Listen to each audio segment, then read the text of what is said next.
Tailender आहे, in fact last batsman आहे, पण मी लवकर आऊट होणार नाही. आजच्या या अतिशय सुंदर कार्यक्रमामध्ये मंचावर उपस्थित असलेले माझे सहकारी आशिष शेलारजी, मुंबई क्रिकेट असोसिएशनचे अध्यक्ष अजिंक्य नाईकजी, जितेंद्र आव्हाडजी, विशेष रूपाने या ठिकाणी उपस्थित असलेले सुनील गावस्करजी, दिलीप वेंगसरकरजी, त्याचप्रमाणे आज ज्यांचा सन्मान आपण केला ते रवी शास्त्रीजी, मंचावर उपस्थित श्री उन्मेष खानविलकर, निलेश भोसले, अरमान मलिक, आजच्या दुसऱ्या आपल्या सन्मानार्थी डायना डोलजी, आपले कॅप्टन सूर्यकुमार यादव,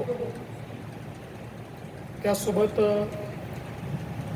एकनाथ सोलकरजी यांची फॅमिली, दिलीप सरदेसाईजी यांची फॅमिली आणि उपस्थित सर्व क्रिकेटप्रेमी भगिनी आणि बंधूंनो,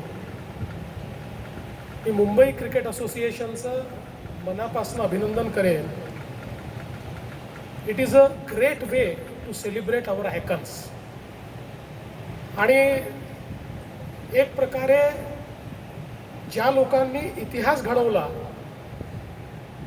अशा लोकांची आठवण, त्यांच्या खेळाची आठवण ही सतत जिवंत राहावी अशा पद्धतीचं हे जे काही कार्य आहे, few of the gates, some of the stands, हे त्या लोकांच्या नावाने त्या ठिकाणी करणं, मला असं वाटतं की कदाचित इतक्या चांगल्या पद्धतीनं हे केवळ वानखेडे स्टेडियमवर आणि मुंबई क्रिकेट असोसिएशनच्या माध्यमातूनच होत आहे. खरं तर हा कार्यक्रम आधीच व्हायचा होता. कार्यक्रम ठरल्यानंतर अजिंक्यनी मला वेळ मागितली. आम्ही वेळ ठरवत होतो, म्हणजे अजिंक्यचे बाउन्सर मला रोज येत होते, मधूनच राजदीप यांची गुगली पण येत होती आणि शेवटी आम्ही 6 तारीख ठरवली. कारण अर्थात त्यांना IPLमुळे हा कार्यक्रम घेता येईल की नाही असं वाटत होतं, पण आमची पण EPL चालू होती, इलेक्शन प्रीमियर लीग, त्यामुळे 6 तारखेचा कार्यक्रम ठरला आणि दुर्दैवाने त्याच दिवशी केरळचा दौरा आला आणि मग जावं लागलं. मग तो असं ठरवलं की पुढची तारीख, आणि मला अतिशय आनंद आहे की आजची तारीख या ठिकाणी आपण ठरवली आणि या ऐतिहासिक अशा कार्यक्रमामध्ये मी उपस्थित आहे, याचा मला अतिशय आनंद आहे. एक एक व्यक्ती जी या ठिकाणी मेन्शन झाली, जे या ठिकाणी उपस्थित आहेत, खरोखर मला असं वाटतं की भारतीय क्रिकेटला ज्यांनी समृद्ध केलं अशी सर्व मंडळी आहेत. पहिले तर मी मेन्शन करीन मंचावरचे सुनील गावस्करजी. खऱ्या अर्थानं एक अतिशय आयकॉनिक प्लेयर. मगाशी असा उल्लेख झाला की त्यांच्यापेक्षा कितीतरी फूट उंच असे वेस्ट इंडिजचे प्लेयर, आणि त्या काळची त्यांची जी काही बॉलिंग असायची, आणि आपल्याला पिचवर तशी गोल टोपी घातलेले सुनील गावस्करजी केअरलेसली, मी तुम्हाला गिनतच नाही, अशा प्रकारचा अप्रोच घेऊन त्या ठिकाणी फिअरलेसली विदाऊट हेल्मेट खेळताना दिसायचे. देयर वॉज नो हेल्मेट, आणि दिसताना जरी केअरलेस दिसत असले तरी टेक्निकली द बेस्ट गेम हा आपल्याला पाहायला मिळायचा. आणि अशा अनेक गोलंदाजांना ज्यांनी बाउंड्रीज दाखवल्या असे सुनीलजी या ठिकाणी आहेत. और फर्स्ट आयकॉन ज्याला आपण म्हणजे आमच्या पिढीने पाहिलेला असं म्हणू शकतो, दिलीप वेंगसरकरजी, ज्याचा उल्लेख आशिषजींनी केला. 1 डाऊन आल्यानंतर कितीही वाईट परिस्थिती असली तरी ती परिस्थिती सावरणारे दिलीपजी हे या ठिकाणी आहेत.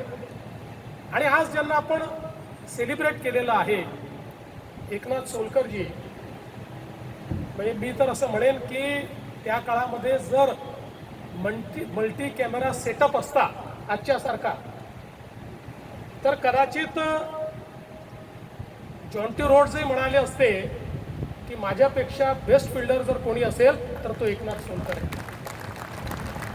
फिअरलेसली जी फिल्डिंग त्यांनी केलेली आहे आणि सगळंच म्हणजे त्यांचं एकूणच जे व्यक्तिमत्व होतं ते ॲब्सोल्यूट फिअरलेस अशा प्रकारचं आणि भारतीय क्रिकेटला एक वेगळी उंची देण्याचं काम त्यांनी केलं. तसंच दिलीप सरदेसाईजी, मगाशी उल्लेख झाला, विजय मर्चंट यांनी म्हटलं होतं की is the renaissance of Indian cricket. आणि वेस्ट इंडिजमध्ये जाऊन त्या ठिकाणी मॅचेस जिंकायच्या, सिरीज जिंकायची, ज्या गोष्टी अशक्य वाटायच्या त्या गोष्टी करण्यामध्ये वेस्ट इंडिजमध्ये, इंग्लंडमध्ये त्यांचा जो सहभाग होता, विशेषतः 642 runs with an average of 80, 3 centuries, त्यातली एक डबल सेंचुरी. एक प्रकारे झंझावात ज्याला आपण म्हणू शकतो, अशा प्रकारचा झंझावात हा त्यांच्या खेळामध्ये आपल्याला पाहायला मिळाला. आणि निश्चितच मला असं वाटतं की त्यांच्यासारख्या भारतीय क्रिकेटला एक नवीन चेहरा देणारे असे खेळाडू, त्या खेळाडूचं नाव आज आपण या ठिकाणी दिलेलं आहे. ही खरोखर अतिशय आनंदाची गोष्ट. आणि ही सगळी मंडळी मुंबई क्रिकेट असोसिएशनची, वानखेडेशी संबंधित असली तरी देखील जगामध्ये त्यांनी आपलं नाव मोठं केलेलं आहे. जगामध्ये आपल्याला एक स्थान त्यांनी मिळवून दिलेलं आहे. आणि म्हणून खूप त्या गोष्टीचाही आनंद आहे. डायना एडलजी खरं म्हणजे त्या किती वर्सटाईल आहेत बघा. त्या आपल्या बाल्यकाळामध्ये किंवा युवावस्थेत सुरुवातीला बास्केटबॉल आणि टेबल टेनिस दोन्हीच्या नॅशनल खेळल्या आणि त्यानंतर क्रिकेटकडे आल्या. आणि क्रिकेटमध्ये आल्यानंतर ज्या प्रकारे त्यांनी विमेन्स क्रिकेटला त्या ठिकाणी शेप दिला, मला असं वाटतं की कदाचित त्यांचा विकेटचा रेकॉर्ड तर आहेच, पण सर्वात जास्त बॉल टाकल्याचा रेकॉर्ड देखील, सर्वात जास्त ओव्हर्स आणि सर्वात जास्त बॉल टाकल्याचा रेकॉर्ड देखील त्यांचा आहे. आणि आज खरं म्हणजे जसं मगाशी त्यांनी सांगितलं की हळूहळू विमेन्स क्रिकेट इव्हॉल्व्ह झालं. आता तर श्री जय शहा यांनी त्यातही जी काही थोडासा एक भेद होता मेन्स आणि विमेन्स क्रिकेटमध्ये, तोही त्यांनी पूर्णपणे आता दूर केला. आणि मला असं वाटतं की आज विमेन्स क्रिकेटमध्ये आपली टीम ज्या प्रकारे खेळते आहे, आपण बघतोय की सगळे आयकॉनिक प्लेयर्स आज आपल्याला त्या ठिकाणी पाहायला मिळतात. आणि मेन्स क्रिकेटप्रमाणे विमेन्स क्रिकेटही आता आपण चॅम्पियन्स आहोत. त्यामुळे मला असं वाटतं की ज्यांनी ही सुरुवात केली त्यापैकी डायनाजी आहेत आणि म्हणून त्यांनाही आपण या ठिकाणी सेलिब्रेट करत आहोत. आणि अर्थातच द आयकॉनिक रवी शास्त्रीजी, मला आठवतं बेन्सन अँड हेजेसची ट्रॉफी त्यावेळेस सगळ्या मॅचेस आम्ही बघायचो आणि रोज चर्चा व्हायची की ऑडी मिळणार कोणाला, who will the champion of champions and who will get Audi. आणि ज्या प्रकारचा खेळ त्यांनी त्या ठिकाणी केला, ती जी त्यांची स्टाईल होती, असा एक पाय पहिल्यांदा लेगच्या बाहेर जायचा, असं वाटायचं की पूर्ण विकेट उघडी आहे आणि पूर्ण विकेट समोर येऊन ज्या प्रकारे ते सिक्स मारायचे, मला असं वाटतं की ती जी एक आयकॉनिक स्टाईल होती, बॉलरचा सत्यानाश करून टाकायची. आणि मला असं वाटतं की त्यात तो जो त्यांचा परफॉर्मन्स होता, आणि अर्थातच त्यांची जी काही स्पिन आहे ती तर अप्रतिम होतीच लेफ्ट आर्मनी. त्यामुळे एकूणच त्यांची बॅटिंग, त्यांची बॉलिंग पाहता आणि ज्यावेळी महत्त्वाची खेळी खेळण्याची वेळ असायची, अशा वेळी हक्कानं ती खेळी खेळणारे हे रवी शास्त्री होते. आणि म्हणूनच आपण खरं म्हणजे त्यांची बॅटिंग, त्यांची बॉलिंग आणि त्यांचं ॲग्रेशन हे आपण सगळं बघितलं. आणि इथे मेन्शन देखील झालं की ऑन फील्ड तर ते बेस्ट होतेच, पण कोच म्हणूनही ते बेस्ट कॉमेंटेटर म्हणूनही त्यांनी म्हणजे आजही he is one of the best commentators त्यामुळे एक अतिशय वर्सेटाईल अशा प्रकारची पर्सनॅलिटी ज्यांनी भारतीय क्रिकेटला एक नवीन उंची दिली. आजही मला आठवतं की ती जी ऑडी आहे ती घेऊन असे गोल चक्कर सगळे, कोणी त्याच्या आत बसलाय, कोणी त्याच्या वर बसलाय आणि अशी सगळी चक्कर त्या ग्राउंडला त्या ठिकाणी मला वाटतं बहुतेक मेलबर्न असेल किंवा आय थिंक MCC होतं, त्या ठिकाणी ती चक्कर असं अगदी डोळ्यासमोर आमच्या त्या ठिकाणी येत आहे.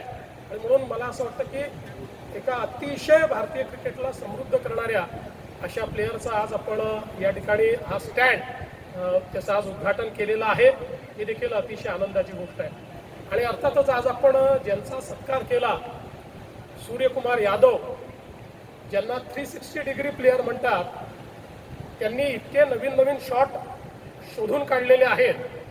आणि मला असं वाटतं की बॉलर्स नाईटमेअर अशा पद्धतीची बॅटिंग करणारे सूर्यकुमार यादव आहेत. आणि अर्थातच 2 कॉन्झिक्युटिव्ह आपण वर्ल्ड चॅम्पियनशिप जिंकलो आणि 24मध्ये आपण जिंकलो. त्याचं अर्थात टीमला, कॅप्टनला, सगळ्या प्लेयर्सला तर त्याचं श्रेय आहेच, पण सगळ्यात जास्त श्रेय तो जो आयकॉनिक कॅच त्यांनी घेतला, त्या कॅचला ते सगळं श्रेय आहे. बाहेर जाऊन आत येऊन तो कॅच, मला असं वाटतं की that was a game changer. आणि त्यातनं आता यावेळेस तर ही वॉज कॅप्टन आणि त्यांच्या कॅप्टन्सीमध्ये आपल्याला पुन्हा एकदा we have become ICC world champions. आणि म्हणजे त्यांची बॅटिंग पाहणं एक पर्वणी असते, की इंटरनॅशनल क्रिकेटमध्ये असो की IPL मध्ये असो, सगळीकडे जबरदस्त अशा प्रकारे एफर्टलेसली चारी बाजूला ते मारत असतात. त्यामुळे मला असं वाटतं की एका म्हणजे ज्या कॅप्टननी आपल्या सगळ्यांचा, मुंबईकरांचा गौरव वाढवला, कारण ते ही is also a real Mumbaikar, मुंबईचा एक मुलगा असं म्हणून त्यांच्याकडे ते इथे मोठे झालेले आहेत आणि ते मुंबईकरांचे सगळे गुण त्यांच्यामध्ये आहेत. आणि म्हणूनच मला असं वाटतं की त्यांचा सत्कार करताना आपल्या सगळ्यांना अतिशय आनंद झालेला आहे. मी मुंबई क्रिकेट असोसिएशनला या ठिकाणी आश्वस्त करू इच्छितो, आशिषजींनी आणि अध्यक्षांनी, अजिंक्यनी जी काही या ठिकाणी अपेक्षा व्यक्त केलेली आहे की आपले अनेक मैदानांचे प्रॉब्लेम्स आहेत, जुने लिस्टचे प्रॉब्लेम्स आहेत, काही सॉल्व्ह झाले आहेत, काही आपण सॉल्व्ह करतोय, 20-20 वर्षाचे लिगसी प्रॉब्लेम्स आहेत. पण मी तुम्हाला आश्वस्त करतो की ते सगळे प्रॉब्लेम मी मुख्यमंत्री असताना मी सॉल्व्ह करीन, एकही शिल्लक ठेवणार नाही. सगळे प्रॉब्लेम आपण सॉल्व्ह करू. आणि विशेषतः जे राजदीपजींनी सांगितलं की आपल्याला मैदानं छोटी छोटी जी आहेत, कारण मुंबईमध्ये जे प्लेयर्स तयार झाले छोट्या छोट्या मैदानात आपण पाहतो, एकेका मैदानात 5-5 टीम खेळत असतात. म्हणजे कधी कधी प्रश्न पडतो की एकाचा बॉल दुसऱ्याकडे जातो, दुसऱ्याचा तिसऱ्याकडे जातो, कुठल्या बॉलवर कोण बॅटिंग करत असतो हे काही समजत नाही. पण त्यातनंच एवढे सगळे आयकॉनिक प्लेयर्स हे मुंबईमध्ये तयार झाले आहेत. त्यामुळे निश्चितपणे या सगळ्या वेगवेगळ्या छोटे छोटे जे मैदानं आहेत यांचं संवर्धन करणं, आणि खरंच आहे की विशेषतः आमच्या मेट्रोमुळे बरीच मैदानं ही जवळजवळ 5-5, 7-7 वर्ष त्या ठिकाणी अफेक्ट झाली. पण आता ते काम पूर्ण झाल्यामुळे ती मैदानं पुन्हा एकदा रिस्टोर झालेली आहेत. त्या मैदानांना पुन्हा मला असं वाटतं, आणि आता त्यातल्या काही मैदानांचं विशेषतः क्रॉस मैदान असेल किंवा आपलं ओव्हल असेल, यांचे काही आता लिस्टचे प्रश्न आहेत, ते आपण आता अंतिम स्टेजला आहे, ते आपण निश्चितपणे सोडवू. आणि महत्त्वाचं की अलीकडच्या काळामध्ये म्हणजे सगळ्या प्लेयर्सला असं वाटतं की फायनल मॅच आपल्या मुंबईमध्ये झाली पाहिजे. आणि म्हणूनच मुंबईला एक मोठ्या स्टेडियमची आवश्यकता आहे. त्या संदर्भात आशिषजी असतील, आम्ही सगळे प्रयत्न करतोय. मध्यंतरी आता आम्ही अजिंक्यसोबत एक जागेचं अवलोकन केलं आणि त्यांची मिटिंग देखील झाली.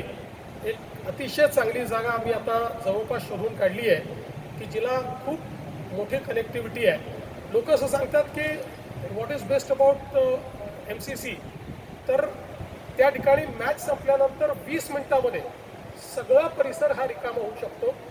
आणि तिथल्या कुठल्याही स्टँडमध्ये, इतकं मोठं स्टेडियम आहे, आय डोंट नो 680,000 जे काय असेल, कुठल्याही जागेवर बसलं तरी तुम्हाला मॅच ही चांगलीच दिसते.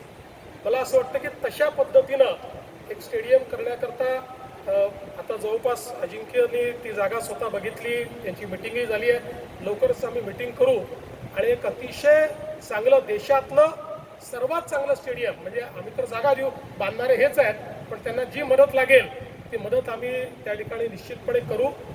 पण एक गोष्ट निश्चित सांगतो, आपण किती स्टेडियम बांधले तरी वानखेडे इज वानखेडे. क्रिकेटचं आयकॉनिक स्टेडियम हे जन्मभर वानखेडेच राहील. Will always celebrate cricket on Wankhede. आणि म्हणून निश्चितपणे पुढच्या काळामध्ये जी काही MCAला शक्ती द्यायची आणि त्यातनं क्रिकेटला शक्ती द्यायची आहे, त्याच्या पाठीशी निश्चितपणे आम्ही उभे राहू हा विश्वास आपल्याला देतो. आणि या अतिशय सुंदर कार्यक्रमामध्ये मी मला निमंत्रित केलं त्याबद्दल आपल्या सर्वांचे आभार मानून मी माझे 2 शब्द संपवतो. धन्यवाद. जय हिंद, जय महाराष्ट्र.